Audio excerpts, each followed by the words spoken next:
So at this point we took a break for lunch and decided to move the car inside because it had started to rain, I think, if I remember correctly. And then we continued with removing some more brackets and getting ready to unbolt the engine mounts and then hopefully lift the engine out. My hope with taking some of these brackets off is that I can use them on other engines and projects. This is a gas engine, but a lot of the alternator and power steering and AC compressor bracketry is universal among all the different engines for that generation.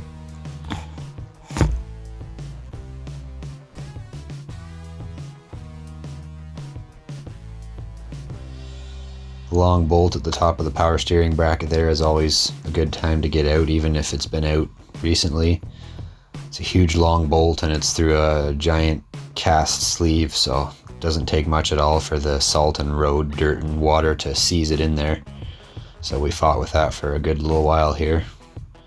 Of course, if you don't have it exactly straight when you're trying to drive it out, it's not going to go.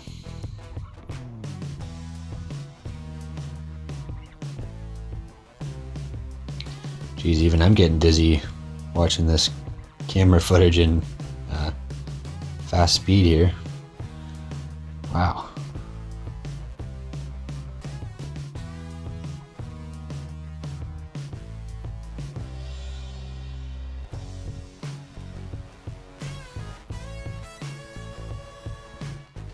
It was a bit of a struggle trying to get the power steering pump off.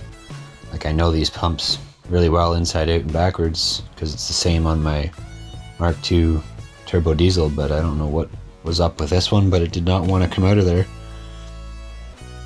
And the idea was to leave it as a sealed unit in the car for now.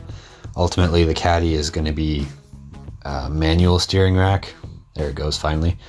Manual steering rack. I don't want anything to do with V-belts and slipping and power steering leaking and all that stupid stuff. So the Caddy currently has a manual steering rack in it, so as long as it's in good shape, we'll probably just use that one, swap it over to this car, because we're going to use the front of this car for the Caddy.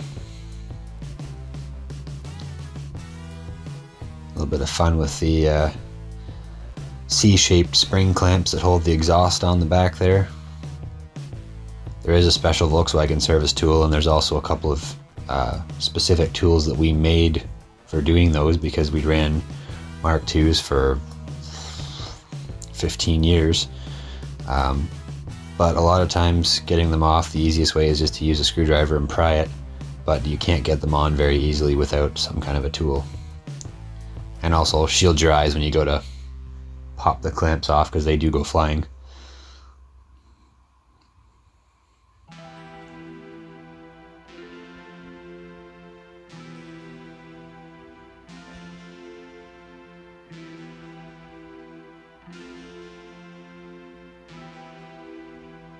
And then now the fun of removing the CV axle flange bolts. There are 6 bolts that attach each CV axle to the transmission flange. Normally I'd have the car up on safety stands in the air and do it from below, but it was easier to stand above and do it, but of course then you have to rotate the tires to be able to get each bolt to the top where you can get the tool on it, so that's why the car is moving back and forth continuously pretty much. But was substantially easier and faster than crawling underneath and trying to do it. There's that hyperspeed ratcheting again.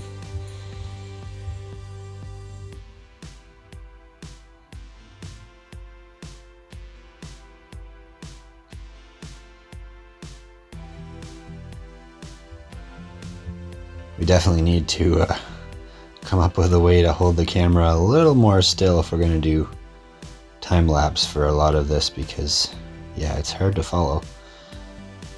And if you're someone that gets motion sickness at all, it's going to be a bit challenging to watch, so we'll maybe try and figure out something for that in the future. But making progress pretty good on the driver's side here. You can access the flange from the top relatively easily. but the passenger side will need to be done from below the car, so that's the next part.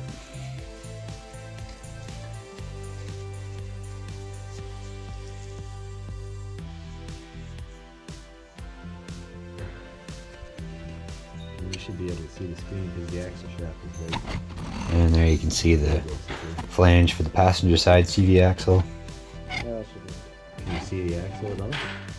And Thank you. just to point out that Yeah, okay. the design of the early Volkswagen ones, at least, the accordions for the CV boot are right in the way to be able to get any kind of a tool into the CV axle bolts whatsoever. I wish they had made the flange wider so that you didn't have to fight with the boot. Oh my goodness. And as you get to newer models, the size changes, but all of the CV axle bolts that I've seen are usually an internal 12 point, usually M8 or M10 depending on the model and generation. These ones I believe are M8 internal 12 point. I have had a Mark II that had internal hex, but for the most part they are 12 point. A lot of the fasteners on the Mark IVs are actually internal 12 point, so a little while ago I bought myself actually a full set of metric internal 12 points, because even to remove doors on the Mark IVs you have to have an internal 12 point, I think M10 or M12. Oh, that looks tight. Holy. So once we finally got the right assortment of bits and extensions and whatnot, we were finally able to start cracking the passenger side What do you mean? CV axle bolts loose, Everything's covered in oil. and then take them out one at a time. Been undercover. I don't know yet if these CV axles that are in the front of this car will bolt up to the 1.9 liter AAZ turbo diesel we're going to use out of the Mark III. So there might be a bit of either flange swapping or axle swapping happening when we get to that point. Ultimately, I'd like to see the front swap done on the Caddy and get the drivetrain in it and axles in it so that we can actually move it around under its own power instead of having to push it and pull it and lift it, which usually results in more damage to the vehicle. So the sooner we can get to that point, the better. I haven't looked up the VIN number to see if it is actually what they say. Because I was having a discussion with somebody about the windshield being a rubber seal versus urethane. Oh yeah. Because if it was an 88, it shouldn't be a rubber seal, and this one was. So I wonder if it's not an 88. Oh, It's been redone. They put this. Can't do it like that. Really wish they could come up with a better way to frickin' mount axle flanges. Holy crap. Oh. Alright, so we just pop into it.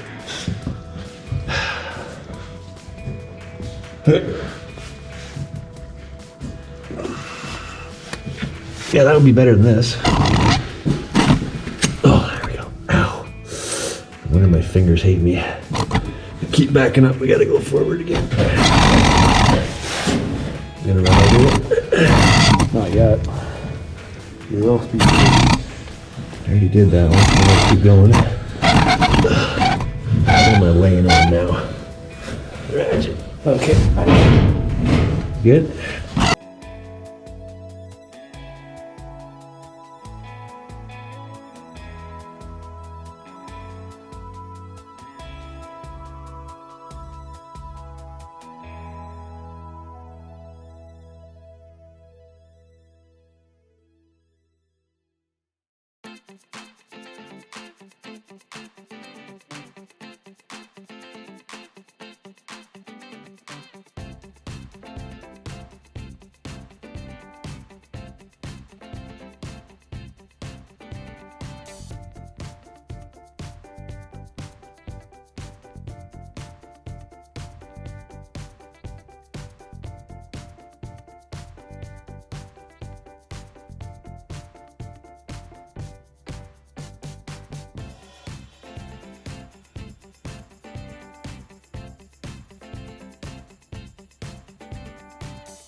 break now?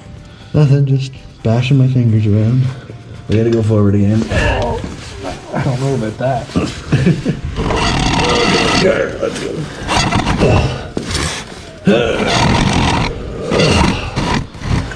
Okay.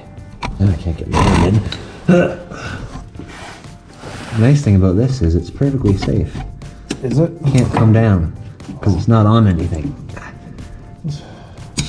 Oh, wow. Man.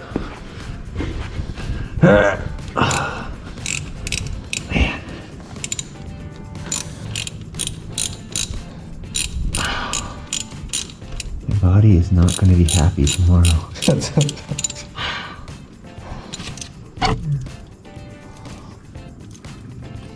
Still, could be worse. Oh, I hate CV boots, especially dried out 20, 30-year-old CV boots.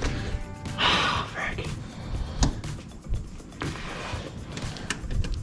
Oh, can't get the frickin' bolt past it. Man, it's such a stupid design. Ought to smack them. They're probably dead. Whoever designed this car. I got 2 more to do still, for crying out loud. Well, I don't think we can go very much further forward. Well, we can't go back, so the only other option is to jack it up and turn the axle. I don't have a jack back here. Actually, I got a jack in the truck, I guess. So let's roll it back a little bit so that we're not fighting the...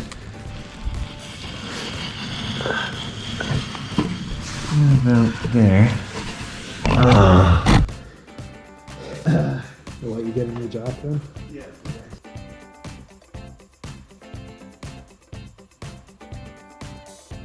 So to make life a little easier there, we finally decided to jack up the passenger side just to be able to spin the tire and the axle shaft to do the rest of the bolts as opposed to rolling the car forward and backward. I don't think we had enough room before we got to the doorway, or before the back of the car was to the back of the available space in the building. So did what I should have done from the start and jacked up one side. And now for these ones, the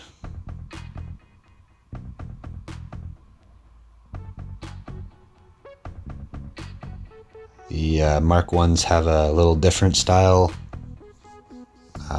front engine mount compared to the Mark 2s.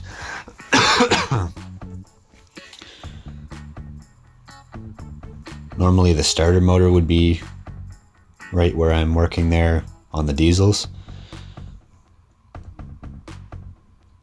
And the front engine mount actually uses the starter mounting bolts. So it's kind of dumb. You actually can't remove the starter motor on most of them. On the Mark 1s and Mark 2s for sure, without supporting the engine, which is a real pain. You get to Mark 4 and you don't have to deal with that. I'm not sure about Mark 3. Haven't done a whole lot with those yet.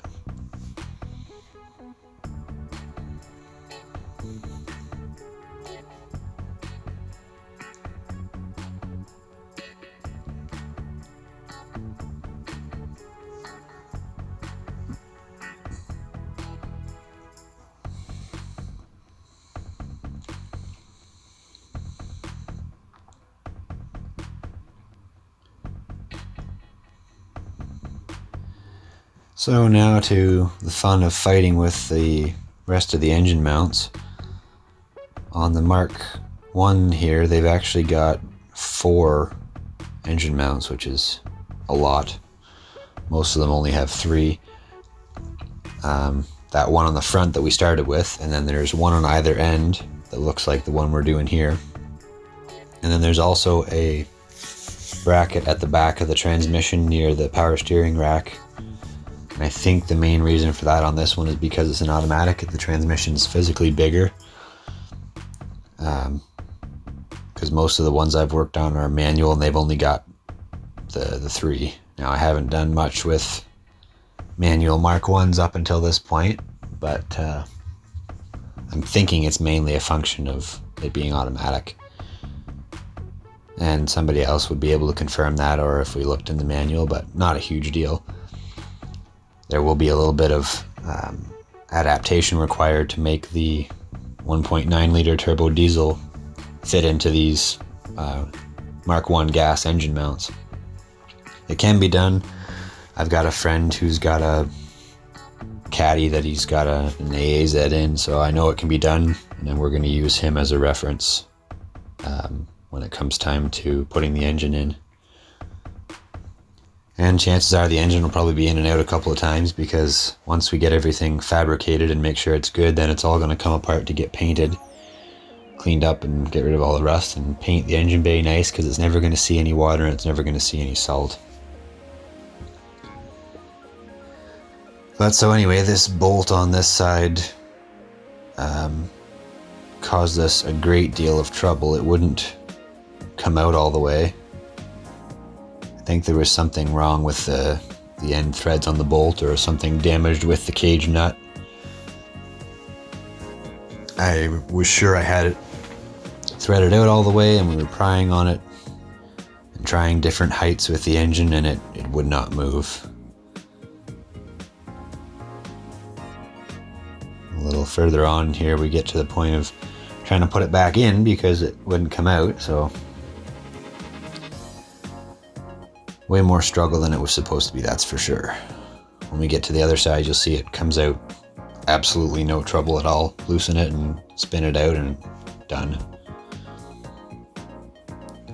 And so now we're trying punch on the end of the bolt, because it's clearly not in the cage nut. The nut's loose and the bolt just will not come out. So then we're trying punches and different screwdrivers and still changing the height of the engine. My dad ended up popping in there a little bit and giving us a hand, because it was just not cooperating.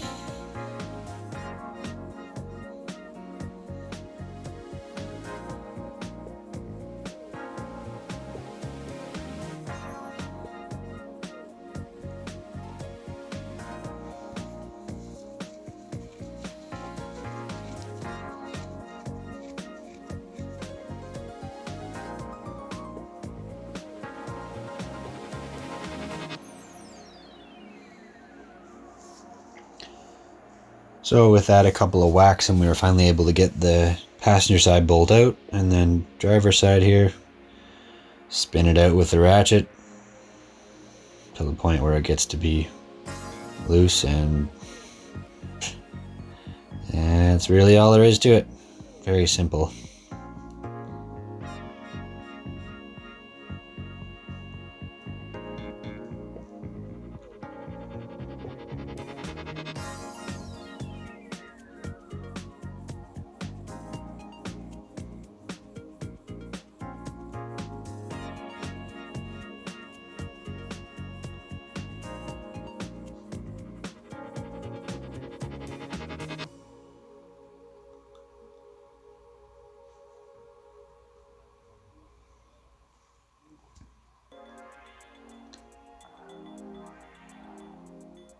It's at this point that we're fighting, trying to get it loose, and I think realize that there's one more mount to undo, and also the bracketry for the driver's side mount to the transmission was catching on the car, so I had to try and remove the rest of that, get it out of the way, make things easier. As I mentioned in the previous part, I think the removal of one of these kind of engines is rather difficult on a Mark 1 because the core support is fixed. It's welded to the front frame horns and to the fender, inner fenders and whatnot, as opposed to Mark 2 and up, you can take the whole rad support out of the car, which allows you basically to only come up enough to clear the bottom of the rad support, and then the engine can come forward and you don't have to worry about the rain tray. But in this case, of course, we're limited.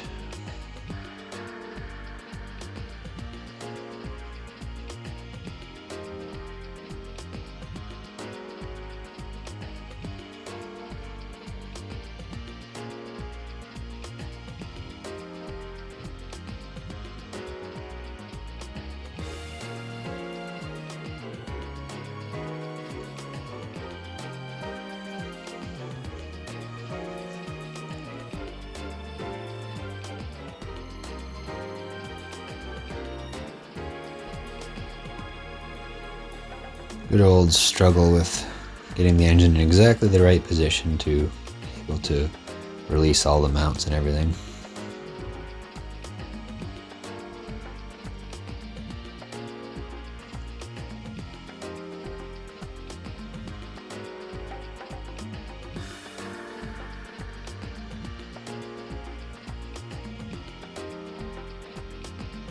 This part's fairly boring to watch, I realize, but the rest of the excitement is coming very shortly as we actually get the engine out of this thing.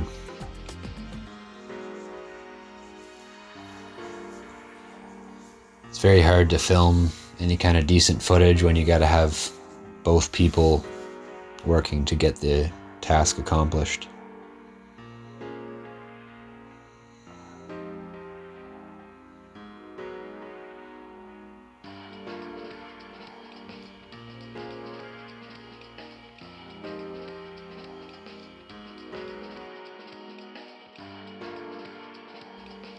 Stay tuned for the next part where we actually remove this engine. Thanks for watching.